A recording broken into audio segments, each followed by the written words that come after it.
الحمد لله نحمده ونستعينه ونستغفره ونعوذ بالله من شرور أنفسنا وسيئات أعمالنا. من يهده الله فلا مضل له ومن يضلل فلا هادي له، وأشهد أن لا إله إلا الله وحده لا شريك له، وأشهد أن محمدا عبده ورسوله وصفيه وخليله وخيرته من خلقه وأمينه على وحيه، بلغ الرسالة وأدى الأمانة ونصح الأمة وجاهد في الله حق جهاده حتى أتاه اليقين. اللهم صل وسلم وبارك على نبينا محمد وعلى آله وصحبه ومن اهتدى بهديه وتمسك بسنته إلى يوم الدين. أما بعد، walaalayaal meel kastoo aad joogtaan, waxaan naftayda iyo ehelka iyo asxaabta iyo ummadda muslimka ah oo dhan, gaar ahaana ummadda Soomaaliyeed, uga tacsiyeynayaa geeridii naxdinta lahayd ee maanta ku timi walaalkeen, saaxiibkeen, daacigeennii, caalimkii fahmada badnaa ee dadaalka badnaa, fadiilatu sheekh cabdinaasir xaaji axmed abu maxamed. ilaahay subxaanahu wa tacaala waxaan uga baryayaa inuu u aqbalo oo ka dhigo kuwa shuhadada ah ee ilaahay subxaanahu wa tacaala diintiisa darteed loo dilay inay kor yeelaan. waxaan ilaahay subxaanahu wa tacaala uga baryayaa inuu qabrigiisa waasiciyo, darajadiisana fii ciliyiin kor ugu qaado, jannaat ulfirdowsna ilaahay subxaanahu wa tacaala uu geeyo oo ka waraabiyo, ilaahayna subxaanahu wa tacaala uu haleelsiiyo saalixiintii iyo nebiyadii iyo sidiiqiintii iyo shuhadadii iyo saalixiintii ka horreeyey, inuu ilaahay subxaanahu wa tacaala haleeshiiyo. ilaahay subxaanahu wa tacaala ajarkiisana aanu naga qadin, gadaashiisna aanu ilaahay subxaanahu wa tacaala na fidnayn, ee ilaahay subxaanahu wa tacaala dariiqiisa toosan ee siraat almustaqiimka ah ee dacwada iyo diinta ilaahay subxaanahu wa tacaala annagana nagu sugo ilaa ay yaqiintii nooga timaado. midda labaad waxaa weeye walaalayaal, culimada geeridoodu waa arrin weyn, waa arrin naxdin leh, waa gidaar ka soo dumay ummadda ama ku soo dumay, waa tiir ummadda u ahaa ay cuskato oo iftiinsato oo siraaj ka damay weeye markii ay culimo qof ka midii u dhinto. hayeeshee ilaahay subxaanahu wa tacaala geerida naf walba wuu ku qoray, naf walba, kullu nafsin daa'iqatu lmowt. nebi maxamed calayhi salaatu wasalaam geeridiisii musiibo ka weyni ummadda ma soo marin. wuxuuna yidhi nebigu calayhi salaatu wasalaam, qofkii musiibo ku dhacdo musiibadiisa ha igu xusuusto aniga musiibadayda, yacni geeridayda. musiibo ka weyn oo ummaddan islaamka soo martaa ma jirto. haddii nebi maxamed ba calayhi salaatu wasalaam uu yidhi, innaka mayitun wa inahum mayituun wamaa muxamadun ilaa rasuulun qad khalat min qablihi rusul afa in maata aw qutila inqalabatum cala acqaabikum waman yanqalib cala caqibayhi falan yadura allaha shay-an wasayajzi allahu shaakiriin. nebi maxamed calayhi salaatu wasalaam hadduu dhintan, khulafadiisii waa dhinteen, asxaabtiisii mubashiriinta ahayd waa dhinteen, waa la dilay, qaarkood dil baa lagu dilay. cumar ibn alkhataab mixraamka isagoo ku tukanayaa mindi la geliyey oo la dilay. waa ninka saddexaad ummaddan ugu fadli badan nebiga calayhi salaatu wasalaam iyo abubakar kadib. marka wax lala yaabo ma aha nin caalima ama nin sheekha oo la dilo ama la qarxiyo ama xabad lagu dhifto ama minshaar lagu kala jeexo ama mindi la geliyo ama xabad lagu dhifto ama bamba lagu qarxiyo. waxa qariib ah ama la qariibsado ma aha, laakiin bani aadamku waa ka naxayaa, laa shaka fiiha.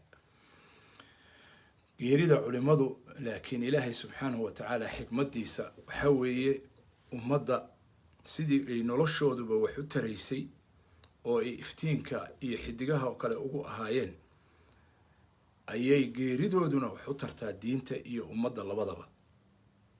diintu way ku noolaataa, dhiigoodu wuxuu noqdaa kan waraabiya geedaha iyo xididada dacwada kan waraabiya wey dhiigoodu iyo dilkoodu. marka dhinac annagoo ka naxayna oo ka cabsanayna wixii soo gaaray walaalkeen iyo geeridii xanuunka lahayd, haddana dhanka kale waxaan ku bishaaraysanaynaa wixii culimada diinta ilaahay u dhimata ka hari jiray inay ilaahay fadligiisa ay ka harayaan oo diinta geeridiisu ay u noqonayso xoog.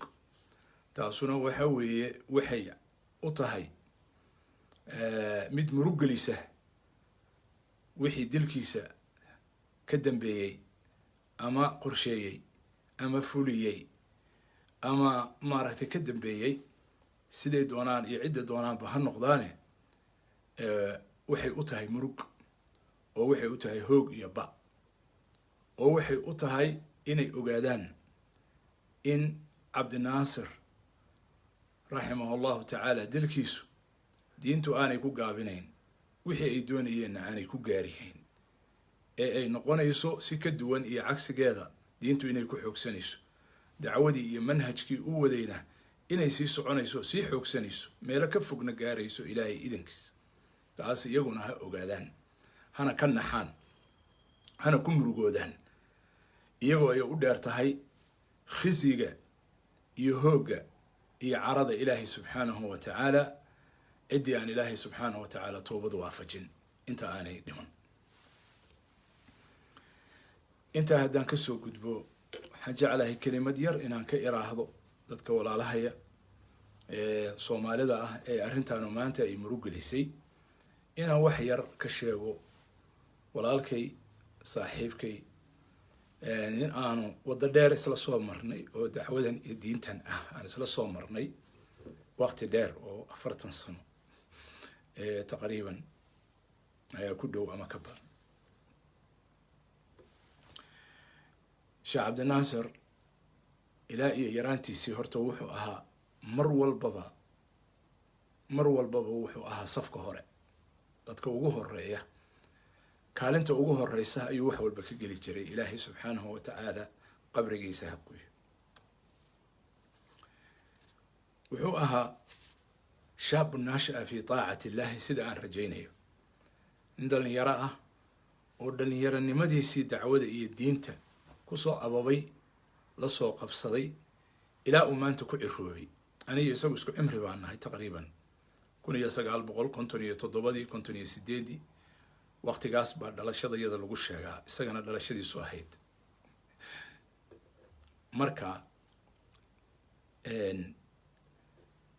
marka ay nin saaxiibkaayahoo aada aqraan tihiin ama isku waqti tihiin, waxay yidhaahdaan culimmadu dhinacaaga uu ka baxo adigana digniin bay ku tahay. sidaasoo kalena doctor axmed xaaji cabdiraxmaan, ilaahay subxaana wa tacaala ha u naxariista, oo isaguna naga horreeyey, sidaasaanu aqraan u ahayn oo isku waqti dhalanay.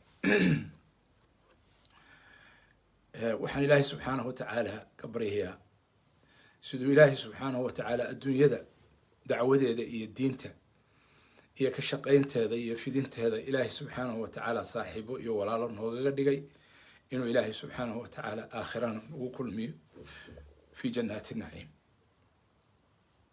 sheekh cabdinaasir marka dhalinyaronimadiisii wuxuu ahaa nin faris ah oo safka hore ah mar walba, dadaalka iyo waxbarashada, mid hoose, mid dhexe, mid sare, mid jaamacadeed, mid kulliyadeed. isagoo yar oo dhalinyaro ah ayuu dacwada iyo xalaqaadka lasoo qabsaday iyo diinta fidinteeda. isagoo dhalinyaro ah oo arday ah buu wax akrin jiray, isagoo arday ah, magaalada burco, magaalada muqdisho iyo meelihii kaleeto oo u maray.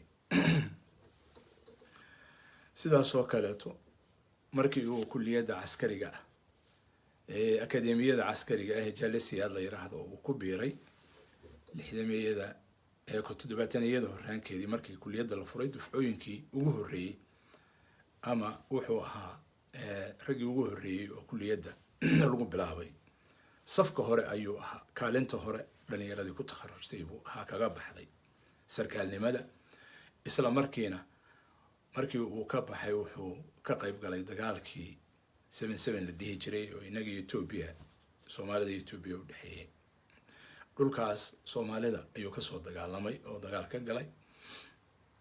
wuxuu iga sheekeeyey habeen in isaga iyo kooxdii uu watay oo askarta ahayd in la kala gooyey ciidankii kale iyo kooxdiisa oo laba habeen iyo maalmahooda ay ku go'doonsanaayeen meel cidlo ah oo cuntana aanay jirin, zaadna ayan jirin, dagaalna ay ku jireen, ragna ka dhaawacmay, ragna ka dhintay, ilaa uu ciidankiisi intii kale soo badbaadiyey oo uu ciidankii kale soo haleelay si dhib ah uu kusoo haleelay una ku dhaawacmay raximahu llahu tacaala. markii uu dagaal ku jirana saasuu wuxuu ahaa nin farisa oo geesiya oo kaalinta hore dacwada iyo diinta kaga jira. markii uu mucallim noqday oo ciidamada uu ka tegay oo yeman tegay muddo 10 sano ah mucallim buu ahaa, murabbi buu ahaa, meel walba uu joogana wuxuu ahaa kaalinta hore inuu ku jira oo hormuud ah oo qaa'id ah oo hogaamiye ah ayuu ahaa. lidaalika soomaalidii markaa yeman joogtay iyo macallimiintii wuxuu ahaa hormoodkooda ayuu ahaa. wuxuu ahaa nin had iyo jeer nabadoona oo muslixa oo islaaxiya oo wax heshiisiya oo wax hogaamiya oo talo iyo caqli iyo ra'yi saa'ib ah oo toosan loogu yimaado mar walba ala soo doonto. taasna waxaan u rajaynayaa inay dhaxal siisay aqoontiisa iyo taqwadiisa aan u rajaynayno insha allahu tacaala. markii uu ka soo baxay yeman oo ka yimi wuxuu ahaa muslix ragga runtii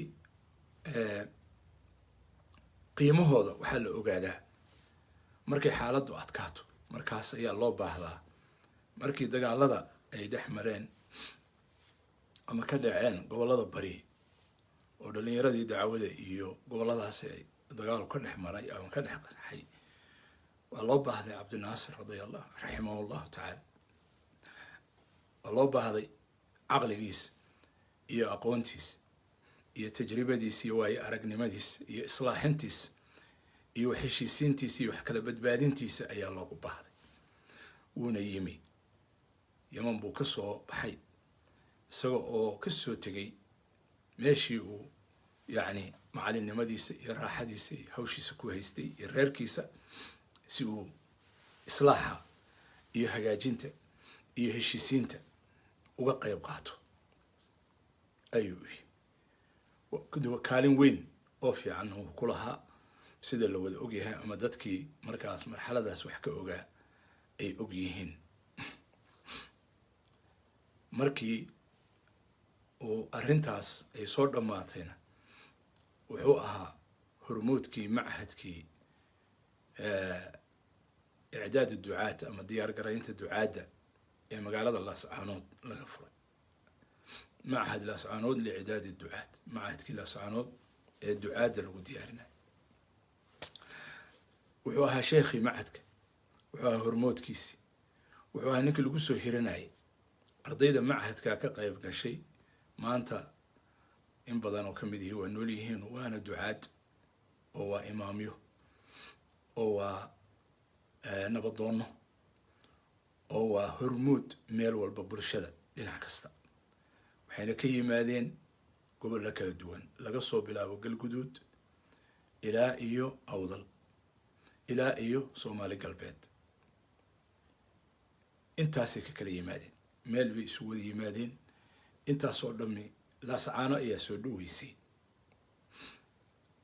machadka 93 taqriiban aakhirkeedii la furay, 96 bay dowraadkiisii u dambeeyey markii breshar la saaray ay xirantay. laakiin dib uu u furmay oo isagoo machadul furqaan ah ayuu haddana dib u furmay. sheekha ayaana hogaamiye ka ahaa, sheekhna ka ahaa ilaa maanta uu ka dhinto. machadka furqaan gobollada sool iyo agagaarkeeda wuxuu ku leeyahay in ka badan 40 ama 50 farac buu ku leeyahay. ducaadda iyo dadka uu soo saarayna bacd allahi tabaaraka wa tacaala fadligeeda iyo juhdigeeda wuxuu u noqonaya hogaaminteedu sheekh cabdinaasir abu maxamed bay u noqonaysaa raximah allahu tacaala. cabdinaasir maanta ma ciil qabo, dhibna ma qabo, saan rajaynayo. waxaan rajaynayaa oo ilaahay ka baryaa inuu noqdo adduunyada waxaa la yidhi mustariixun oo mustaraaxun minhu. waa qof siduu yidhi nabigu calayhi salatu wasalaam adduunyada ka raaxaystay iyo qof adduunyadu ka raaxaysato. qofka mu'minka ah ee camalka saalixa ah leh adduunyada wuu ka raaxaystaa dhibkeeda. qofka gaalka ah ee mujrimka ahna adduunyada ka raaxaysata. waxaan rajaynayaa cabdinaasir inuu isagu ka raaxaysto, kuwa ka raaxaysta uu yahay biidni illaahi tacaala. laakiin dhibku dadkii ka dambeeyey ayuu haystaa.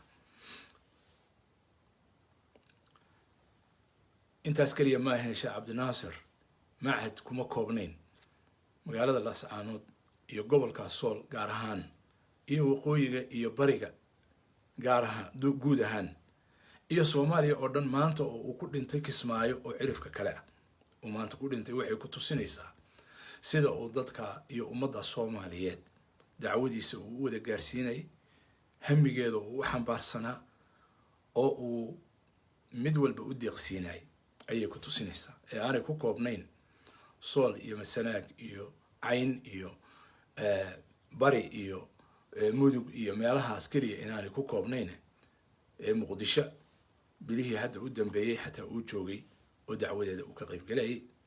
waxay isugu kaaya dambeysay intaa keliya ma aha bil ka hor Nairobi mu'tamarkii aan ka wada qayb galnay, culimo badan ay ka qayb galeen, ayaan isku macasalaameynay. mana aan u malaynayn inay tahay macasalaameyntii u dambeysay inay tahay, ma aan u malaynayn. laakiin ilaahay subxaanahu watacaala ayaa sidaa qadaray. ilaahay isagana jannadiisa ha geeyo. ilaahay subxaanahu watacaala annagana gadaashiis nama fidnayo. wadadiisii iyo manhajkii uu fidinayay aan ku walaalownayna ilaahay subxaanahu watacaala ha nagu sugo ilaa aan ka dhimanayn. sheekh cabdinaasir wuxuu ahaa daaci, wuxuu ahaa waayo arag, wuxuu ahaa nin khibrad leh oo sarkaala, cilmi adduun iyo cilmi aakhiro labadaba, cilmi diineed iyo cilmi adduunya labadaba yaqaan. waxyaalihii aan ka aqaanay sheekh cabdinaasir haddaan wax yar ka tilmaamo xagga aqoonta iyo cilmiga. cabdinaasir wuxuu ahaa nin cilmiga aada ugu dadaala, had iyo jeer kitaabka wata, wax aada u akhriya oo aada u iطilaac badan, iطilaaciisu uu waasic yahay, waqtigiisa aan dhayal uyan kaga bixin. wuxuu ahaa nin tajribo badan oo waayo aragnimo badan. wadaad keliya ma ahayn, mufti keliyana ma ahayn, ee wuxuu ahaa nin nolosha waxyaalo badan ka arkay oo dhinacyo badan waayo aragnimadeeda ka arkay ayuu ahaa raximahu llahu tacaala. sheekh cabdinaasir wuxuu ahaa nin zaahida intaan ka aqaanay oo adduunyada iska ururin badan oo aanay qiimo la lacagteeda iyo xoolaheeda iyo dhaldhalaalkeeda mid aan indhaha la raacin buu ahaa. wuu soo maray, wax badan wuu arkay, wuu shaqeeyey, laakiin marna adduunya ma jiidan cabdinaasir intii aan ka aqaanay. waxaan garanayaa meelo lacago badan loogu dhiibay oo gacanta laga saaray oo uu iska wareejinayo, uu iska fogeynayo ayaan aqaan. sheekh cabdinaasir wuxuu ahaa nin caabida intaan ka aqaanay. ilaahay subxaanahu watacaala u aqbalo, ilaahay baana xisaabinaya. waxaan xusuustaa annagoo xajka joogna oo magaalada mina ku sugan oo hal teendho wada jiifna oo cidina aanay noo dhexayn. habeenkii dhowr jeer buu kacay, wuu istaagaa, wuu tukadaa, haddana wuu seexdaa.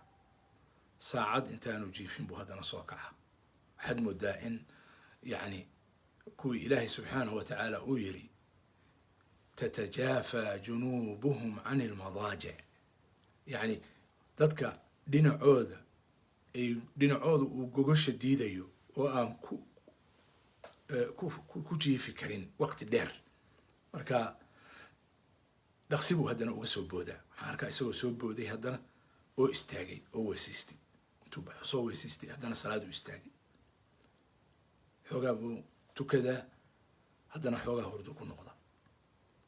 wax yar daqiiqadaha haddana intaanu jiifin haddana waa soo kaca. waxaan ka tiriyey ilaa 3-4 jeer oo uu soo kacay oo uu salaad u istaagay ilaa markii ugu dambeysay salaada fajar ka hor uu markaa cabaar soo jeeday.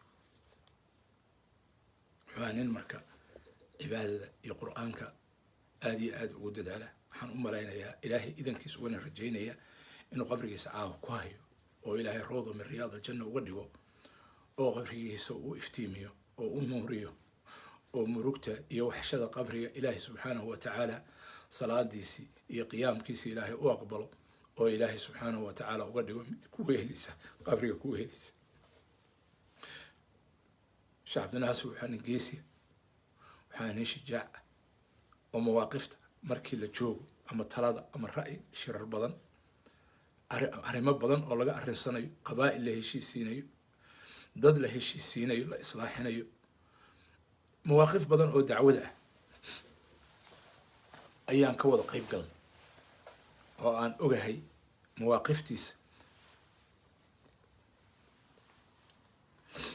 mawaaqifta raggu ay ka hebaystaan ama ka gabadaan ama ka leexleexdaan, waxaa ninaan ka leexleexan runta saara. ilaahay subxaanahu watacaala waxaan uga baryayaa inuu jannadiisii geeyo. waxaan u sheegayaa saaxiibadiis iyo culimada diinta iyo dadkii manhajkiisa ku socdayba inay raayadiisii iyo waddadiisii uu ku dhintay oo raggii ka horreeyey lagu dilay sheekh cabdulqaadir nuur faarax, doctor axmed xaaji cabdiraxmaan, ka xusuusano raggii hadda waqtiga dhow ama sanadahan dambe gacanta ka xaq daran ee muslimka gumaadaysa ee masaajidada iridooda ku sugaysa. kan la dilayna waxay u tahay janno iyo wanaag iyo khaatimo wanaagsan insha allahu tacaala. kan kalena waxay u tahay shaqinimo iyo khasaaro iyo hoog bay u tahay. qof masaajidka hadda ka soo baxay oo dersi ka soo baxay, isaga waxay u tahay bushaaro iyo khaatimo wanaagsan baan uga rajaynaynaa. saddexdii sheekh mid walba waxaan uga rajaynaynaa khaatimo wanaagsan inuu ku dhintay biidni illahi tacaala. ilaahay dhammaanteedna khaatimo wanaagsan hana siiyo. doctor axmed xaaji cabdiraxmaan isagoo sooman oo salaadii fajar oo dimadii ilaahay subxaana watacaala ku jira iyo kafaaladii ilaahay ayaa la dilay oo xabad lagu dhiftay. khaatimo wanaagsan baa ilaahay uga rajayn. sheekh cabdulqaadir nuur faarax isagoo salaadii casar ku jira oo safka ku jira oo qiblada qaabilsan ilaahay subxaanahu watacaala u rukuucaya u sujuudaya baa dadkaas ama gacantaas khaasirada ah ee shaqiyada ee shaqinimada iyo khasaarada iyo qadriga iyo gaadmada iyo fulaynimada kasbatay. jaahiliyadii waxay ka xishoon jireen, jaahiliyadii waagii jaahiliyada iyo ummadihii xataa aan diinta waxay ka xishoon jireen qofka inay gaadaan. waxay uga imaan jireen hortiisay ka imaan jireen. waxay u arki jireen inay tahay dullinimo iyo nacasnimo iyo raganimo xumo qofka inaad qaabili weydo oo hortiisa ka imaan kari weydo. fulaynimay tilmaamaysa. marka kuwaa fulayada ah ee gaadmada keliya yaqaana, gaadmaduna iimaanka kumaba jirto. laa yaftiku mu'min buu yiri nabigu calayhi salaatu wasalaam. mu'min wax ma gaado u sheegaa u hadeeya. xataa marka uu dad la dagaalamayo ilaahay subxaanahu watacaala wuxuu u sheegay nabiga calayhi salaam inuu gaalada xataa ogeysi. waimaa takhaafana min qowmin khiyaanatan fanbid ilayhim calaa sawaa ina allaha laa yuxibu alkhaa'iniin. marka kuwaasna ha ku bishaaraystaan hoog iyo ba, dacwadana inay soconayso, diintana inay soconayso. haddii doctor axmed la dilay 100 doctor axmed baa ka dambeeya. sheekh cabdulqaadir nuur faarax haddii masaajidka lagu dilay 1000 sheekh cabdulqaadir baa ummadaanu dhalaysaa, raximkeeduna dhalaya. haddii sheekh cabdinaasir maanta la dilay 1000 cabdinaasir ayaa soo socda ee ku bishaaraysta. dacwadan iyo diintanana way soconaysaa, aafaaq badan bay gaaraysa. ummadda soomaaliyeed waxaan leeyahay kelimad yar, war ummad yahay, waxa inagu dhacaya waa cuquubo. waxa dalkeena ka dhacaya waa cuquubo aynu kasbanay wey. cuquubo aynu kasbanay wey. dhiigga daadanaya shalay waa beled weyne, doraad waa xamar, maalintii ka horreysay waa kismaayo, maanta waa kismaayo, doraad waa boosaaso. maalinba meel ka dhacaysa. waa haddaynu garan weyno waxa kanu inay tahay yacni musiibo iyo cuquubona haysata dhammaanteenba oo cara ilaahay subxaanahu watacaala ka timi macsi iyo dembi aynu kasbanay iyo waxa aynu qooshanayno macaasi inay tahay haddaynu garan weyno waa nacasnimo.